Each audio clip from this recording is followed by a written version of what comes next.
പ്രിയമുള്ളവരെ, അങ്ങനെ ഇരുന്നപ്പോഴാണ് French fries കഴിക്കാനുള്ള ആഗ്രഹം തോന്നിയത്. എന്നാൽ പിന്നെ ഉണ്ടാക്കിയേക്കാമെന്ന് വെച്ചു. ഓൾറെഡി എയർ ഫ്രയർ എന്ത് ചെയ്തു, 10 മിനിറ്റ് 200 ഡിഗ്രി സെൽഷ്യസിൽ പ്രീ ഹീറ്റ് ചെയ്യാനായിട്ട് വെച്ചു. അരമണിക്കൂർ വെള്ളത്തിലിട്ട് വെച്ച കിഴങ്ങ് എടുത്ത് അതിലേക്ക് വെളിച്ചെണ്ണയും മുളക് പൊടിയും ഉപ്പും പുരട്ടി എയർ ഫ്രയറിലേക്ക് ഒരു 20 മിനിറ്റ് നേരത്തേക്ക് ടൈം സെറ്റ് ചെയ്ത് വെച്ചു. 20 മിനിറ്റ് കൊണ്ട് റെഡി ആവും എന്നാണ് ഞാൻ വിചാരിക്കുന്നത് കേട്ടോ.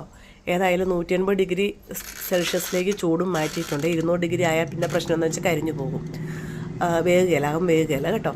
അപ്പോൾ 180 ഡിഗ്രിയിലേക്ക് ചൂടും റെഡിയാക്കി 20 മിനിറ്റ് നേരത്തേക്ക് അവിടെ വച്ചു. പിന്നീട് ഓരോ 5 മിനിറ്റൊക്കെ കൂടുന്തോറും ഞാനൊന്ന് ഇളക്കി വെക്കുന്നുണ്ട് കേട്ടോ. കാരണം 20 മിനിറ്റ് വേണോ എന്നുള്ള കാര്യത്തിൽ എനിക്കൊരു സംശയമുണ്ട്.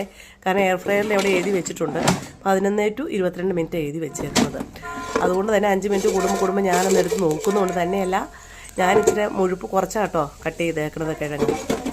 ഏതായാലും കറക്റ്റ് 20 മിനിറ്റ് തന്നെ എടുത്തു. 20 മിനിറ്റും കൊണ്ട് തന്നെ നമ്മുടെ ഫ്രഞ്ച് ഫ്രൈസ് വളരെ നന്നായിട്ട് മുരിഞ്ഞ് റെഡി ആയിട്ടുണ്ട് കേട്ടോ. ആ സമയം കൊണ്ട് ഞാൻ കുറച്ച് പോപ്കോണും കൂടെ റെഡിയാക്കി എടുത്തു. അപ്പോൾ ഇന്നത്തെ 4 മണിക്ക് ഫ്രഞ്ച് ഫ്രൈസും പോപ്കോണും കട്ടൻ കാപ്പിയും എങ്ങനെയുണ്ട്, കൊള്ളാലേ? ഏതായാലും അതിന് ശേഷം മമ്മിക്കും കൂടി ഒന്ന് കൊണ്ടേ കൊടുത്തുവിട്ടു. സാധാരണ എല്ലാ ദിവസവും വൈകുന്നേരം അത് വെറുതെ ചായ ആണെങ്കിലും എന്തെങ്കിലും ഉണ്ടെങ്കിൽ തന്നെ മമ്മിയുടെ ഒപ്പം വരുന്നതാണ് എല്ലാ ദിവസവും കഴിക്കാറുള്ളത്.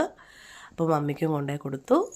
അതിൻ്റെ ഇടയ്ക്ക് ഞാനൊരു സോസ് റെഡിയാക്കി കേട്ടോ. എൻ്റെ തന്നെ സ്വന്തം റെസിപ്പിയിലുള്ളൊരു സോസാണേ. അത് മുളക് പൊടിയും ഉപ്പും ശർക്കരയും പുളിയും എണ്ണയും ഇത്രേ ഉള്ളൂ അതിൻ്റെ ഇൻഗ്രീഡിയൻസ്. പക്ഷെ നല്ല ടേസ്റ്റ് ആയിരുന്നു കേട്ടോ. എങ്ങനെയുണ്ട് ഉമ്മി?